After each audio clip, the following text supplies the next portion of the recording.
भगवान ने जैसे पड़ोसी भारत को दिए हैं ना, ऐसे ना तो इतिहास में कभी किसी देश को मिले हैं, ना ही आने वाले सदियों तक मिलने वाले हैं।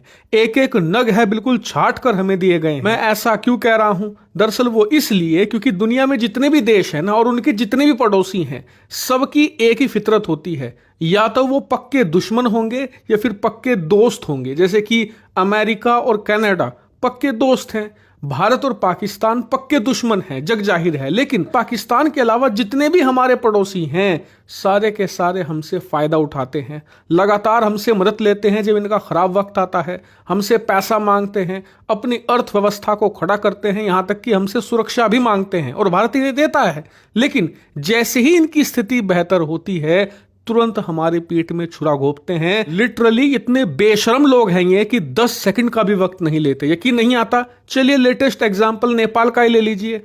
अब से 1 महीना पहले तक नेपाल भारत के सामने गिड़गिड़ा रहा था कि जी हमारा पोखरा का जो एयरपोर्ट है वो बर्बाद होने की कगार पर है, नष्ट हो जाएगा, अरबों डॉलर का हमने कर्जा लिया है चीन से, चीन हमें डुबो देगा, आप हमारी मदद कीजिए, अपना जो एयर स्पेस है वो हमारे इस एयरपोर्ट के लिए खोल दीजिए, फ्लाइट आने दीजिए ताकि हम किसी तरीके से कर्जा चुका पाएं। और आप जानकर हैरान होंगे, पिछले हफ्ते ही भारत इसके लिए राजी हो गया। लेकिन जैसे ही भारत राजी हुआ, तुरंत इन्होंने भारत की पीठ में छुरा फिर से घोंप दिया है। कैसे? स्क्रीन पर आप देख लीजिए। खबर निकलकर सामने आई है कि नेपाल की सरकार अपना जो नया 100 रुपए का नोट होगा ना, उसमें जो काला पानी है, लिपुलेख है, लिम्पियाधुरा है, इन तीनों इलाकों को अपने नक्शे में दिखाने जा रही है। जबकि हैरानी की बात यह है कि आज तक इन्होंने जितने भी नोट जारी करे हैं उसमें नेपाल का नक्शा हमेशा होता था, लेकिन कभी भी इस इलाके को ये अपना नहीं कहते थे। लेकिन अचानक से इनके आका चीन का इन्हें आदेश आया और इन्होंने इस इलाके को अपने नक्शे में अब दिखाने की बात कह दी है। और अब नया नोट जब आएगा तो उसमें भारत के इस काला पानी वाले पूरे इलाके को और इन तीनों लोकेशंस को ये अपने नक्शे में दिखाने जा रहे हैं। जबकि इनसे सवाल ये पूछा जाना चाहिए कि चलिए मान लिया कि ये काला पानी वाला और बाकी के जो 3 लोकेशंस हैं वो आपके थे, ठीक है, हमेशा से आपके थे, लेकिन ऐसा क्या हुआ कि 2020 तक आपके नक्शे में आप खुद इन्हें नहीं दिखाते थे, इन्हें खुद भारत का हिस्सा मानते थे।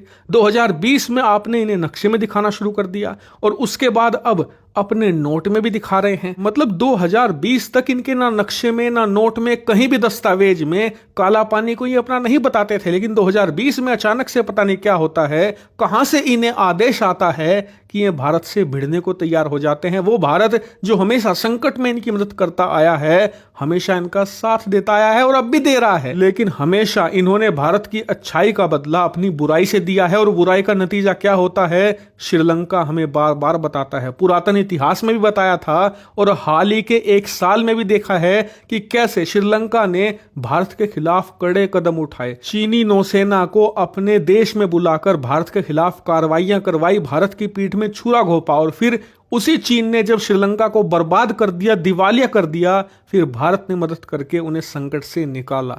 नेपाल के साथ भी वही होने जा रहा है। हाँ, कुछ वक्त जरूर लगेगा, लेकिन नेपाल का हश्र श्रीलंका से भी बदतर होगा, ये आप लिख लीजिए। लेकिन इसी बीच एक दूसरी खबर यह भी आई है कि जैसे ही नेपाल ने ऐलान किया कि वो 100 रुपए के नोट में इस काला पानी वाले रीजन को अपना दिखाएगा, भारत ने इंटरनेट इनका बंद कर दिया है। ये नेपाल की मीडिया खबर उड़ा रही है, जबकि इसके पीछे सच्चाई कुछ और है। दरअसल सच्चाई यह है कि भारत नेपाली सरकार की तरह ओछी हरकत करने वाला ना तो देश है, ना ही हमारी सरकार ऐसी है।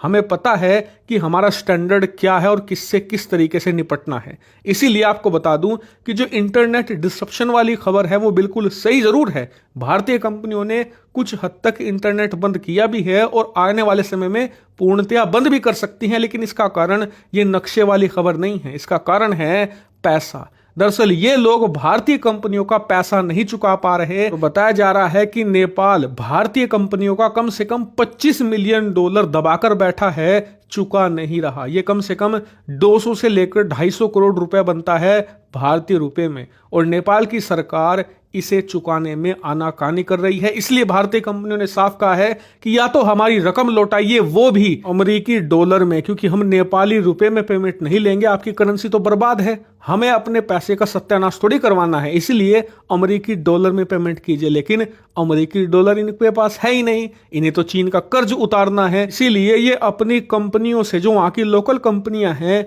उनसे जद्दोजहद कर रहे हैं टैक्स को लेकर, ताकि उनसे टैक्स वसूले और तब भारतीय कंपनियों का कर्ज उतार पाए। लेकिन उसमें ये पूरी तरीके से असमर्थ है, इसीलिए हमने साफ चेतावनी दे दी है हमारी कंपनियों ने, या तो हमारा पेमेंट चुकाइए वरना इंटरनेट लेना भूल जाइए। बात करें नेपाल के नक्शे वाली बात, तो उस पर भी आप निश्चिंत हो जाइए। एक बार ये चुनाव निपटने दीजिए, उसके बाद इनका भी इलाज निश्चिंत है।